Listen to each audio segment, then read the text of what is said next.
Hello guys, welcome to C2C mentors. तो आज हम क्वांट्स के अंदर एक डिस्कस करने जा रहे हैं चीज़ जो कि अलजेब्रा का पार्ट है एंड काफ़ी डायरेक्ट क्वेश्चंस आते रहते हैं इसके सारे एग्जाम्स के अंदर। कैट से लेकर आपको हर एक एग्जाम में क्वेश्चंस देखने को मिल जाएंगे। तो पहले कॉन्सेप्ट डिस्कस करेंगे एंड टॉपिक का नाम है बायनोमियल। आपने काफ़ी नाम सुना होगा इस टॉपिक का। सारे एग्जाम्स मतलब इसमें भी आ जाता है, कैट में भी आ जाता है, कई बार डायरेक्ट क्वेश्चन जैट में भी आ जाता है, NIFT मतलब सब सारे एग्जाम्स में आ जाता है बेसिकली कभी कभी इसका क्वेश्चन। और इसमें ना कुछ ज़्यादा वेराइटी नहीं है कवर करने को। इसका जो क्वेश्चन आता है वो कुछ पर्टिकुलर फिक्स फॉर्म में आता है, ठीक है। तो वो क्वेश्चन आप एक बार देख लोगे एंड आपको कॉन्सेप्ट होगा तो आप में कॉन्फिडेंस होगा। पहले तो चीज़ें समझते हैं बायनोमियल की होती क्या, ठीक है। तो अपन रिप्रेजेंट क्या करते हैं, मैं पहले दो तीन चीज़ें बता देता हूँ। NCR इसका मतलब होता है we are selecting okay are things okay from n things। मेरे पास 100 चीज़ें हैं, उसमें से मैं कुछ 10 चीज़ों का सिलेक्शन कर रहा हूँ, ठीक है। सिलेक्शन, C मतलब सिलेक्शन, C मतलब होता है कॉम्बिनेशन। बट अगर अपन NCR मैथ्स की फॉर्म में पढ़ते हैं, ये एक पूरा परम्यूटेशन कॉम्बिनेशन करके चैप्टर है, बट मैं आपको सिर्फ ये बता रहा हूँ कि NCR जो होता है उसका मतलब क्या है। तो अब NCR का एक बार के लिए अपन ने ये थियोरेटिकल डेफिनेशन पढ़ ली है, तो अब एक बार मैथमेटिकल ऑपरेशन भी देख लेते हैं। 5C2, तो इसको NCR को अपन रिप्रेजेंट कैसे करते हैं, factorial n okay upon n minus r factorial r okay. किसी बच्चे को अगर ये नहीं पता है कि फैक्टोरियल क्या होता है, तो अगर अपन लिखते हैं फैक्टोरियल 1, इसकी वैल्यू आती है 1। फैक्टोरियल 2, इसको लिखते हैं 2 इंटू 1, तो इसकी वैल्यू आती है 2। फैक्टोरियल 3, 3 इंटू 2 इंटू 1, तो इसकी वैल्यू आ जाती है 6 okay. Factorial 4, 4 into 3 into 2 into 1, इसकी वैल्यू आ जाती है 24 ओके, इसकी वैल्यू आ जाती है 24। Factorial 5 similarly 5 into 4 into 3 into 2 into 1 okay, इसकी वैल्यू आ जाती है आपके पास 120। ऐसे करके फैक्टोरियल 10 तक की वैल्यूज आपको एक बार के लिए याद होनी चाहिए, ठीक है। तो ये फैक्टोरियल का रिप्रेजेंटेशन होता है। तो फैक्टोरियल n, ठीक है, 5C2 के अंदर से देखना शुरू करेंगे। 5C2 के अंदर क्या कंसेप्ट बता रहा है वो बेसिकली ओके। 5C2 के अंदर वो बोल रहा है कि 5 में से मैंने 2 चीज़ों को सेलेक्ट किया। अच्छा, 5 में से मैंने 2 चीज़ों को सेलेक्ट किया, तो उसको सेलेक्ट करने के कितने वेज हैं ओके। मैं जैसे कि बोल चुका हूँ ये PNC का टॉपिक है, बट समझने के लिए आप सिर्फ ये देख लो 5, 5 माइनस 2 और 2। So factorial 5, factorial 3, factorial 2 okay. Factorial 5 को लिखूंगा 5 into 4 into 3 into 2 into 1 upon 3 into 2 into 2 into 1 into 1 वापस से कर लो। 1 का वैसे कोई फर्क नहीं पड़ेगा, 3 2 3 2 कैंसिल हो जाएगा, 2 से 2 ये चला जाएगा, तो 5C2 की वैल्यू आ गई आपके पास 10। तो मतलब इसका ये है कि अगर मेरे पास 5 चीज़ें हैं A B C D और E, ठीक है, अगर मेरे पास 5 चीज़ें हैं ये A B C D E, तो मैं उसमें से अगर कोई 2 चीज़ों को सेलेक्ट करना चाहूँ तो मेरे पास टोटल 10 वेज हैं। देखो अब कैसे 10 वेज आते हैं ओके।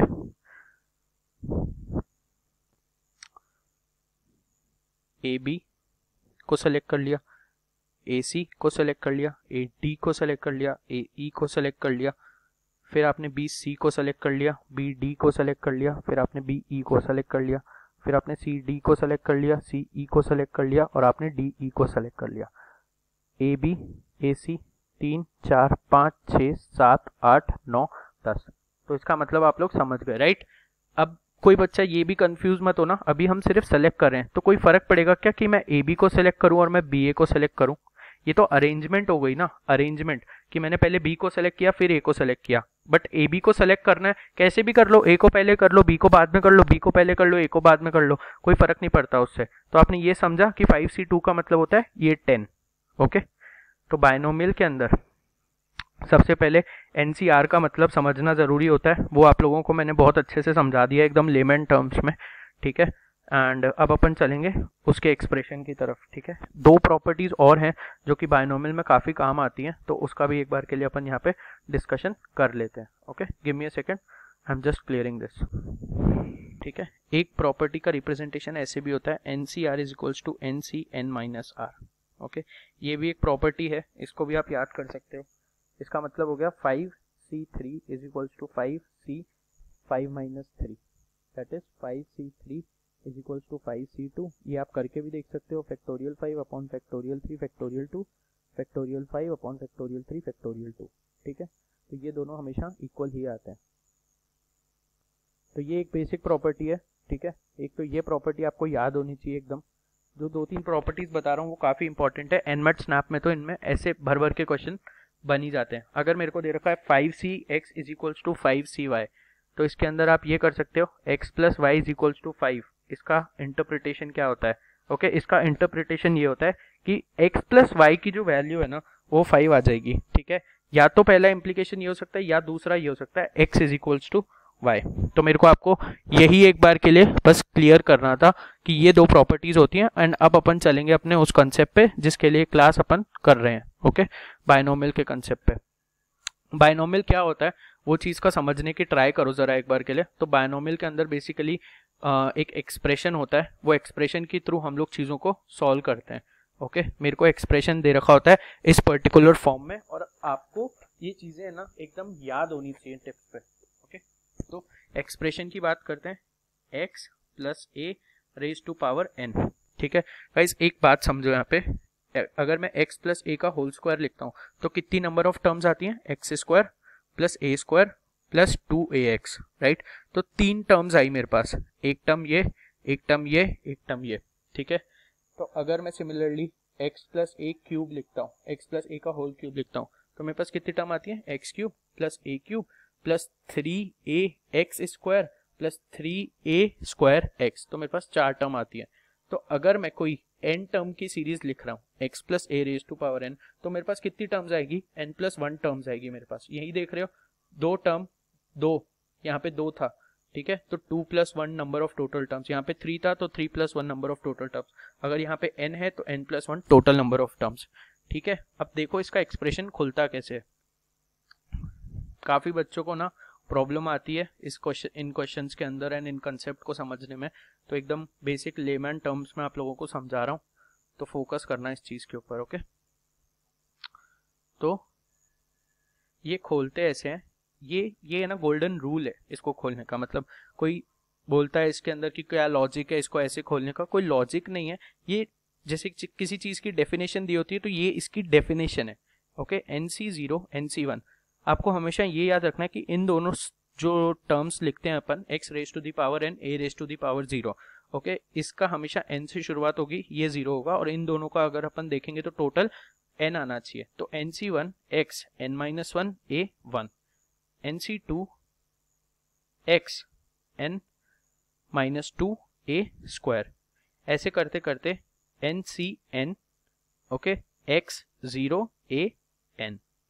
आप देख सकते हो इसके अंदर, देखो x प्लस ए का होल स्क्वायर लिखते हैं तो अपन क्या लिखते हैं? मैं बोल रहा हूँ NC0 लिखो पहले, 2C0 x raise to 2 a raise to 0 plus 2C1 x raise to 2 minus 1 a raise to 1 plus 2C2 x raise to 2 minus 2 a raise to 2। 2C0 की वैल्यू क्या होगी? Factorial 2 upon factorial 2 minus 0, 2 minus 0 2, और ये आपका आ जाएगा 0। एक चीज याद रखना, फैक्टोरियल 0 1 होता है। ठीक है, फैक्टोरियल 0 1 होता है, तो ये 1 हो जाएगा। तो ये आ गई x square, a raise to the power 0 1 होता है।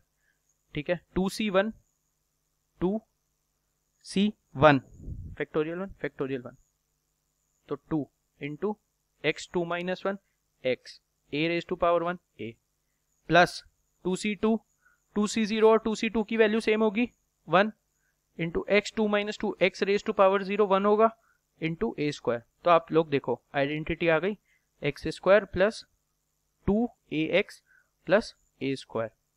तो ये आइडेंटिटी ऐसे खुलती है। अपन को बोल देते हैं कि याद कर लो, बट इसका जो प्रोसेस है ये इधर से डिराइव होता है। ओके, तो अब इसमें किस तरीके के क्वेश्चंस बनते हैं वो चीजों के ऊपर ध्यान देते हैं एक बार के लिए। ओके, आई होप आप लोगों को ये कंसेप्ट एकदम क्लियर हो गया होगा कि कैसे चीजें चल रही हैं। ठीक है, और ये चीज जो होती है पर्टिकुलरली, इसको अपन क्या बोलते हैं? कोफिशिएंट बोलते हैं, कोफिशिएंट। एक्स स्क्वायर का कोफिशिएंट क्या है इसमें 1, एक्स ए का नहीं, ए स्क्वायर का कोफिशिएंट क्या है 1, ए एक्स का कोफिशिएंट क्या है 2। तो ये चीज आपको समझ आ गई होगी कि कोफिशिएंट किसको बोलते हैं, ठीक है। क्वेश्चन है, ठीक है, कैट वगैरह के अंदर जो क्वेश्चन बनते हैं पर्टिकुलरली वो इसी टाइप के बनते हैं। बट उससे पहले अपन एक और चीज यहाँ पे डिस्कस कर लेते हैं। एक है ना, इसको बोलते हैं जनरल टर्म। क्या बोलते हैं? General term of x plus A to the power n, ठीक है। सारे कोफिशिएंट बेस्ड क्वेश्चन इसी चीज से सॉल्व होते हैं। तो अपन लिखते हैं T R plus 1 is equals to N C R X N minus R A R. अब आप देखोगे एक्सपेंशन क्या था अपना, x plus A raise to power n। तो इसको अपन ने लिखा था nc0, इसको अपन ने लिखा था ना nc0 x raise to power n a raise to power 0 plus nc1 x raise to power n minus 1 a raise to power 1, ऐसे करते करते। तो अब आप देखो, अगर तुम r की जगह 0 डालोगे तो तुम्हारे पास t1 की वैल्यू आ जाएगी। तो t1 की क्या वैल्यू आई अगर तुम r की जगह 0 डालते हो तो? Okay, t1 is equals to nc0 x raise to power n और a raise to power r, a raise to power 0। तो आपकी आ गई nc0 x raise to power n a raise to power 0, जो कि आपकी ये रही टर्म 1। ऐसे ही आप अगर 1 डालोगे तो आपको t2 आ जाएगी, ये हो गई आपकी t2। ऐसे ही आप 2 डालोगे तो 3 आ जाएगी, 4 डालोगे तो ये आ जाएगी। बट आप ये देख रहे हो कि फर्स्ट टर्म निकालने के लिए, फर्स्ट टर्म जो होती है वो निकालने के लिए आपको r को 0 डालना पड़ रहा है, करेक्ट। तो अब अपन बात करते हैं कि अगर हमसे क्वेश्चन में जैसे पूछ रहा है what is the coefficient of x raise to the power 10, ठीक है। x raise to the power 10 का कोफिशिएंट क्या है? X square plus 1 upon x square.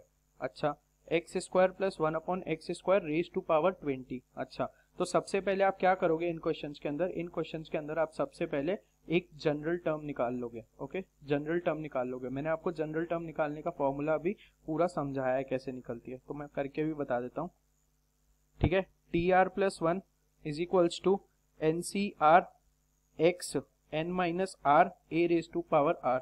ये आप सबसे पहले अपनी नोटबुक या एग्जाम में लिखोगे, वरना बहुत कंफ्यूजन हो जाएगा आपको। यहाँ पे एक्स स्क्वायर है प्लस 1 अपॉन एक्स स्क्वायर है और ये रेज टू 20 है, ठीक है।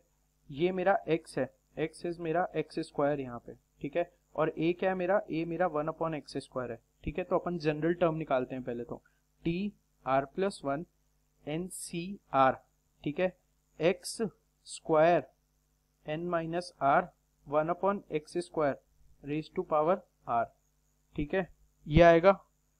फिर अपन लिखेंगे गाइज इसमें क्या है, इसमें कितनी है x की वैल्यू अपन ने एक्स स्क्वायर रखी, इसकी वैल्यू अपन ने 1 अपॉन एक्स रखी, 1 अपॉन एक्स स्क्वायर रखी, ठीक है। अब आगे बढ़ते हैं एक बार के लिए। यहाँ पे मेरा n कितना दे रखा है? n मेरा 20 दे रखा है, ठीक है, क्योंकि 20 है ना, 20 की पावर पे रेज हो रही है चीजें 20, ठीक है। n मेरा 20 दे रखा है। तो T R plus 1 is equals to 20 C R X, ठीक है, 2 into 20 minus R 1 upon x square raise to R, 20 C R X 40 minus 2 R, और ये हो जाएगा x की पावर माइनस 2 आर, ठीक है। 20 C R X 40 minus 2 R plus 2 R, ठीक है, 40 माइनस 2 आर प्लस 2 आर, ये माइनस ऐड हो जाती है पावर, करेक्ट, ऐड हो जाएगी ना पावर, तो माइनस साइन आ जाएगा, x 40 माइनस 4r 20cr। ये आपकी आ गई जनरल टर्म, ठीक है। सबसे पहले जनरल टर्म निकलेगी, जनरल टर्म निकालने के बाद आपका आगे क्वेश्चन बढ़ता है, ठीक है। ये आप लोगों ने जनरल टर्म निकाल दी, ठीक है। अब जनरल टर्म निकालने के बाद मेरे को क्या बोल रहा है कि ये जो है ना x 40 minus 4r is equals to X की पावर 10, कोफिशिएंट निकालना है मेरे को उसका, मतलब मेरे को ये वाला पार्ट निकालना है। तो बेसिकली मेरे को अगर r की वैल्यू पता चल जाएगी तो मैं डेफिनेटली कैलकुलेट कर लूंगा। तो 40 minus 4r is equals to 10, ठीक है। तो मेरा 4r इज इक्वल्स टू 30 आ जाएगा, ओके। 40 माइनस 10 30 आ जाएगा, ओके। r क्या आ जाएगा मेरा 7.5, लेकिन क्या r 7.5 हो सकता है यहाँ पे? तो r कभी 7.5 हो ही नहीं सकता, क्योंकि r belongs to a natural number, whole number, basically whole number हो सकता है बट कभी भी डेसिमल में नहीं आ सकता है, ओके, कभी भी डेसिमल में नहीं आ सकता है। तो मैं बोलूंगा कि x रेज टू पावर 10 का जो है कोफिशिएंट वो x raise to power 10 exist ही नहीं करती है इसके एक्सपेंशन के अंदर। ओके तो कोफिशिएंट जो मुझसे पूछेगा वो मैं आंसर लिखूंगा 0। Okay 0 will be the answer for this particular question. ठीक है, और अगर ये वैल्यू, अगर सपोज करो यहाँ पे, मैं सपोज करने के लिए बोल रहा हूँ, ओके सपोज करना है यहाँ पे 40 इज इक्वल्स टू 4r आता, 40 इज इक्वल्स टू 4r आ जाता तो r की वैल्यू 10 आ जाती, तो मेरा क्या हो जाता एक्सपेंशन, 20C10 मेरा आंसर हो जाता उस केस में, 20C10 मेरा आंसर हो जाता, 20C10 मेरा आंसर हो जाता कोफिशिएंट का, अगर यहाँ पे 40 आता तो, बट 30 आ रहा है तो फिर एग्जिस्ट ही नहीं करेगा वो। सो आई होप आप लोगों को डेफिनेटली पसंद आया हो ये कंसेप्ट। ओके बहुत ही इंपॉर्टेंट कंसेप्ट है हर एग्जाम के लिए। ठीक है, एंड काफ़ी स्ट्रेट फॉरवर्ड क्वेश्चन आते हैं, तो कल अपन मिलेंगे वापस से दो नए क्वेश्चंस के साथ इसी के बायनोमियल के टॉपिक के, एंड उसको सॉल्व करने का ट्राई करेंगे एंड उसमें कंसेप्ट सीख के जाएंगे। ठीक है गाइस, चलो signing off for the day, thank you and have a nice day.